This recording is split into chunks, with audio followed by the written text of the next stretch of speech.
Hello everybody, मी प्राध्यापक Krishna चंचलवाड्स biology classes Hingoli.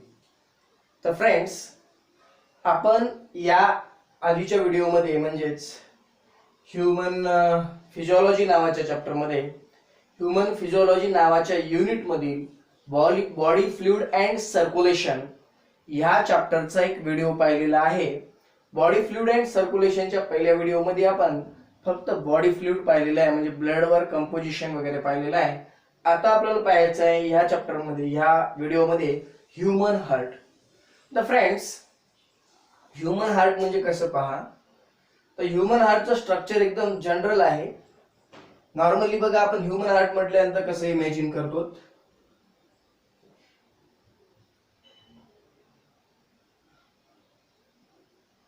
असं imagine करतो आपण नॉर्मली ह्युमन हार्ट म्हटल्यावर. बट यामध्ये कसं आहे, सेंटेन्स कसं आहे, human heart at just located the left side. Human heart कुठे आहे? लेफ्ट साइडला आहे. मग लेफ्ट साइडला असं असेल तर लेफ्ट साइडला आहे का? नाही. बुक मध्ये वेगळं स्ट्रक्चर दिसते. वेगळं कसं दिसते बघा, खूप सोपं आहे ह्युमन हार्टचं स्ट्रक्चर. बस यामध्ये मग असे दोन पार्ट पडतात.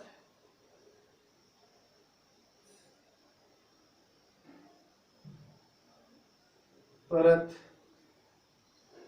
इकडून दोन पार्ट असे. ह्याच्यामधला जो वरचा पार्ट आहे आपण त्याला काय म्हणतो, right atrium and left atrium, या दोन पार्टला. परत खालचे जे दोन पार्ट्स आहेत त्याला म्हणतो आपण राईट व्हेंट्रिकल आणि लेफ्ट व्हेंट्रिकल. त्यानंतर ह्यामध्ये कसा एक टी शेपचा पार्ट तयार होतो, तो बघा कसा.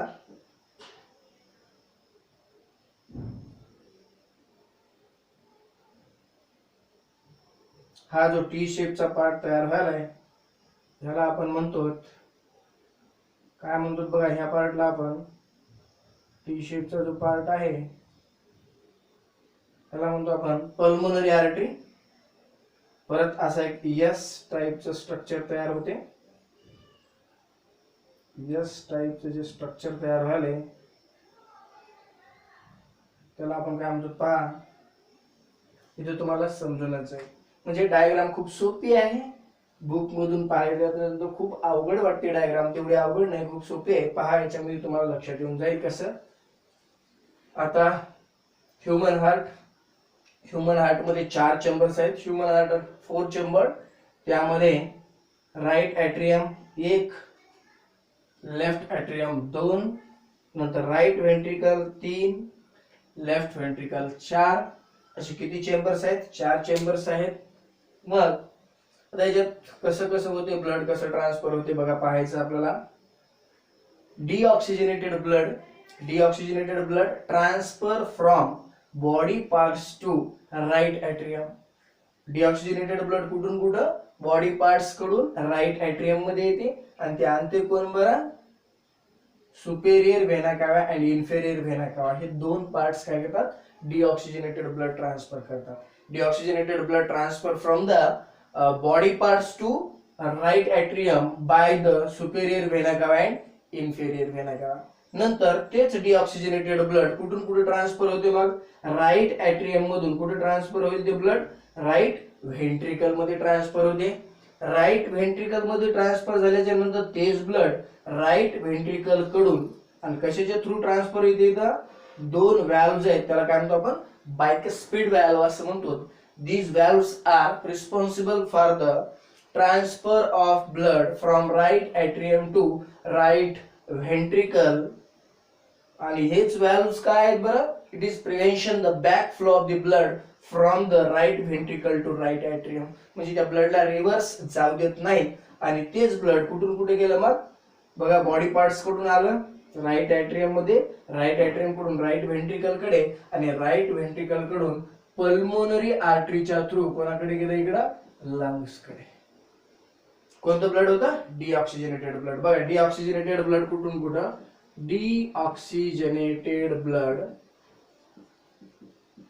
कुठून कुठे ट्रान्सफर झालं? Body parts to body parts कडून कोणाकडे गेला, lungs sorry right atrium, right atrium कडून कोणाकडे गेला, राईट व्हेंट्रिकल, राईट व्हेंट्रिकल कडून कोणाकडे गेला, लंग्स. बघा जाताना कशाने, deoxygenated blood transfer from body parts to right atrium. कोणाच्या थ्रू गेलं बरं हे, superior vena cava and inferior Vena कावा. नंतर राईट व्हेंट्रिकल कडे बायकस्पिड व्हॅल्व, लंग्स कडे पल्मोनरी आर्टरी. तर लंग्स कडे डिऑक्सिजनेटेड ब्लड कशासाठी गेलं बरं, this deoxygenated blood transfer from the right ventricle to lungs by the pulmonary artery. Pulmonary आर्टरीच्या थ्रू गेलं, कशासाठी गेलं बरं, दिस डिऑक्सिजनेटेड ब्लडचं ऑक्सिजनेटेड ब्लड करण्यासाठी. डिऑक्सिजनेटेड ब्लडचं काय होण्यासाठी, ऑक्सिजनेटेड ब्लड होण्यासाठी. का, ह्याच्या आधीच्या व्हिडिओ मध्ये आपण पाहिलंय लंग्स मध्ये अल्वेलाई नावाचा पार्ट आहे आणि ते ऑक्सिजन काय करून ठेवले, ट्रॅप करून ठेवलेले आहेत फ्रेंड्स. हा मग ब्लड कोणाकडे गेला, आता लंग्स कडे. तिथे गेल्याच्या नंतर ब्लड काय होईल, डिऑक्सिजनेटेड ब्लड मधलं CO2 HB प्लस CO2 म्हणजे कार्बामायनो हेमोग्लोबिन असेल, त्याच काय होईल, HB प्लस O2 म्हणजे काय तयार होईल, ऑक्सी हेमोग्लोबिन तयार होईल. आणि ब्लड कसं होईल, ते ऑक्सिजनेटेड होईल. कोणाकडे गेल्यावर, लंग्स कडे गेल्यावर.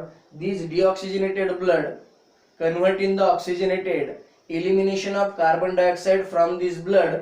त्या ब्लड मधून कार्बन डायऑक्साइड काढला, एक्सपायरेशनने बाहेर काढून टाकला लंग्स कडून आणि ऑक्सिजन ऍड केला, म्हणजे ते ब्लड कसं झालं, आता ऑक्सिजनेटेड ब्लड झालं. मग तेच ब्लड कुठून कुठे ट्रान्सफर होते, पल्मोनरी व्हेनच्या थ्रू. कोणाच्या थ्रू, पल्मोनरी व्हेनच्या थ्रू लंग्स कडून. आता बघा ब्लड रिव्हर्स कसं ट्रान्सफर होते, ऑक्सिजनेटेड ब्लड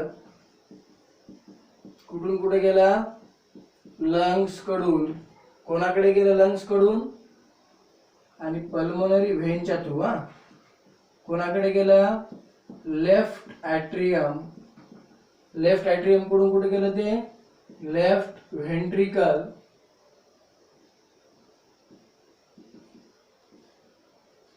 आणि लेफ्ट व्हेंट्रिकल कडे कोणाकडे गेलं, ट्रायकस्पिड व्हॅल्व. आणि लेफ्ट व्हेंट्रिकल कडून कोणाकडे गेला, बॉडी पार्ट्स कडे. बघा आता ब्लड कुठून कुठं आलं, लंग्स कडून पल्मोनरी व्हेनच्या थ्रू कुठं आलं, लेफ्ट ऍट्रियम मध्ये.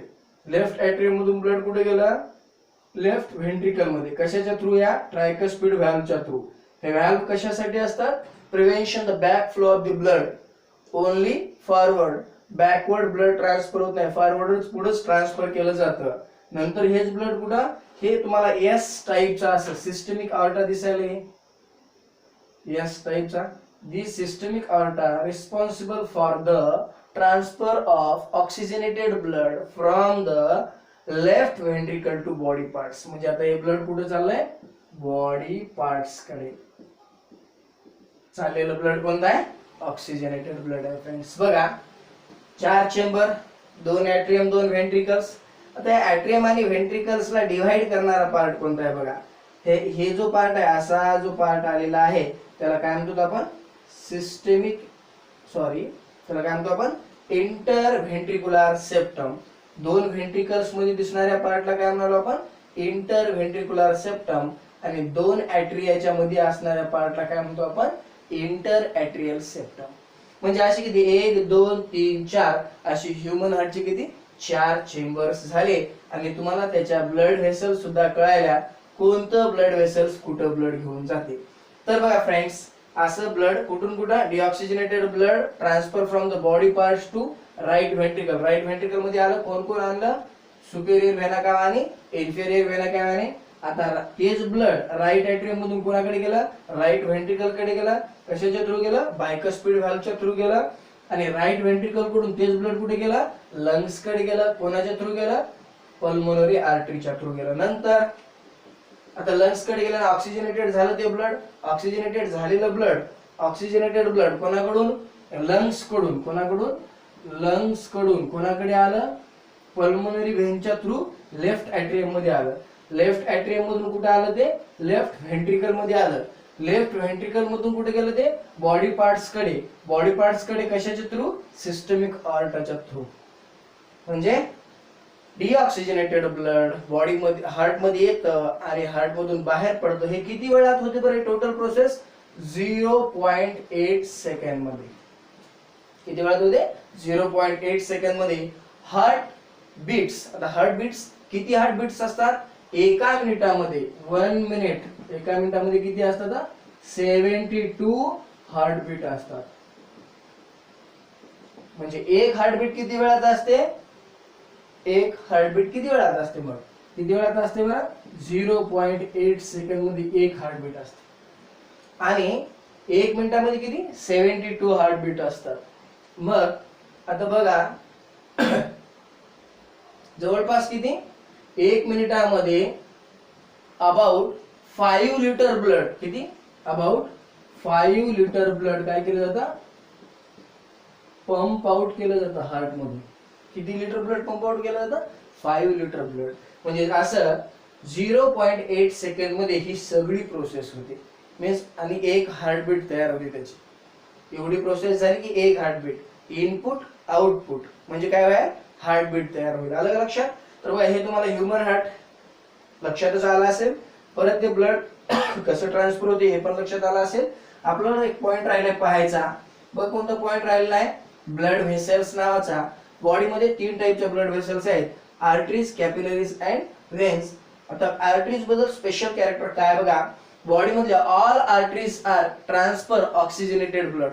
लक्षात ठेवा all arteries are transfer oxygenated blood but exception is exception काय पल्मोनरी आर्टरी आणि अम्लिकल नावाची एक आर्टरी आहे जी की प्रेग्नंट मदर मध्ये चाइल्ड कडून मदर कडे ब्लड ट्रान्सफर करते डिऑक्सिजनेटेड. फक्त ह्याच 2 आर्टरीज काय आहेत एक्सेप्शन आहेत अपवाद आहेत. कोणत्या कोणत्या पल्मोनरी आर्टरी आणि umbilical artery. It is a exception it is transfer deoxygenated blood but all arteries are transfer oxygenated blood. Capillaries सुद्धा देखील ऑक्सिजनेटेड ब्लड ट्रान्सफर करतात. नंतर veins all veins are transfer deoxygenated blood. लक्षात ठेवा all veins are transfer deoxygenated blood but pulmonary vein and umbilical vein same असंच. बघा इथं pulmonary vein आणि मदर कडून चाइल्ड कडे प्रेग्नंट मदर असते ना तिच्यामध्ये पल्मोनरी व्हेन आणि umbilical when transfer oxygenated blood. Exception आहे एवढं. आणि या ब्लड व्हेसल्स जनरली या सगळ्या blood vessels arteries oxygenated blood transfer करतात आणि व्हेन्स आहे डिऑक्सिजनेटेड ब्लड ट्रान्सफर करतात. मला वाटतं तुम्हाला ह्युमन हार्टचं स्ट्रक्चर लक्षात आलं असेल फ्रेंड्स. आणि ह्यामध्ये काही समजलं नसेल तर बिनधास्त तुम्ही विचारू शकताच. आणि ह्याच्यानंतर आपल्याला ह्या चॅप्टर मधील डिऑक्सिजनेटेड ऑक्सिजनेटेड ब्लड वगैरे कसं होते काय नाही हे आपल्याला पाहायचंच आहे. लॉकडाऊन संपेपर्यंत घरीच राहा. Stay home stay safe. बाहेर पडू नका. आणि जोपर्यंत लॉकडाऊन आहे तोपर्यंत माझे व्हिडिओ येतीलच. ह्याचे व्यवस्थित नोट्स काढा एक सेपरेट नोटबुक तयार करा आणि स्टडी करा. हे चॅप्टर किंवा हे व्हिडिओ माझे जे तुम्हाला यायले नीट या एक्झामिनेशन साठी खूप महत्त्वाचे फ्रेंड्स. मी प्राध्यापक Krishna Chanchalwad biology classes Hingoli. Goodbye friends.